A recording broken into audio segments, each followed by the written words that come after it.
Guys, welcome to my YouTube channel. आज हम class 6 के 5th चैप्टर के बारे में बात करेंगे।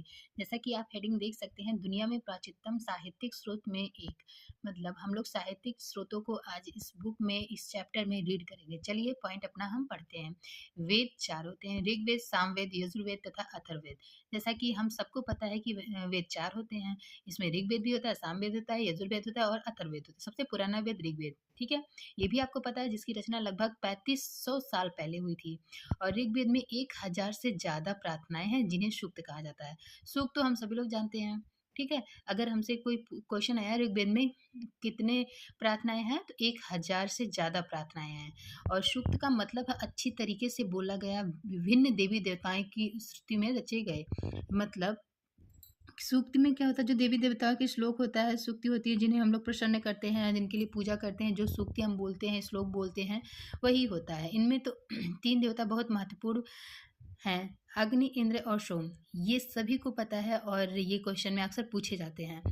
अग्नि आग के देवता हैं, इंद्र युद्ध के देवता हैं और सोम एक पौधा है जिससे हर खास पेय पदार्थ बनाया जाता है था।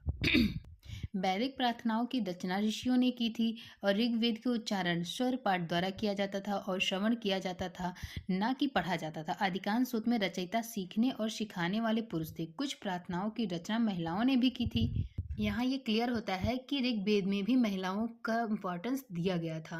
ऋग्वेद में भाषा प्राक संस्कृत या वैदिक संस्कृत कहलाती थी और वैदिक समाज में घोड़े और गायों की बहुत महत्व दिया जाता था। इसलिए नदियों की तुलना घोड़े और गायों से की गई थी। गाय हमारी माता है, ये सभी लोग जानते हैं और हम लोग गाय की पूजा भी करते हैं। ओके। और ऋग्वेद में प्रार्थनाओं की अन्य दूसरी नदियाँ, खासकर सरस्वती, सिंधु और उसकी सहायक नदियों का भी जिक्र किया गया है। मतलब जो सरस्वती और सिंधु और उसकी सहायक नदियाँ हैं, ऋग्वेद में उनकी भी जिक्र इसमें किया गया है। गंगा और यमुना का उल्लेख सिर्फ एक बार हुआ है, मतलब कि एक ही बार हुआ था गंगा यमुना का। बाकी ऋग्वेद में गंगा यमुना का उल्लेख कहीं है ही नहीं। हमारा नेक्स्ट पॉइंट है,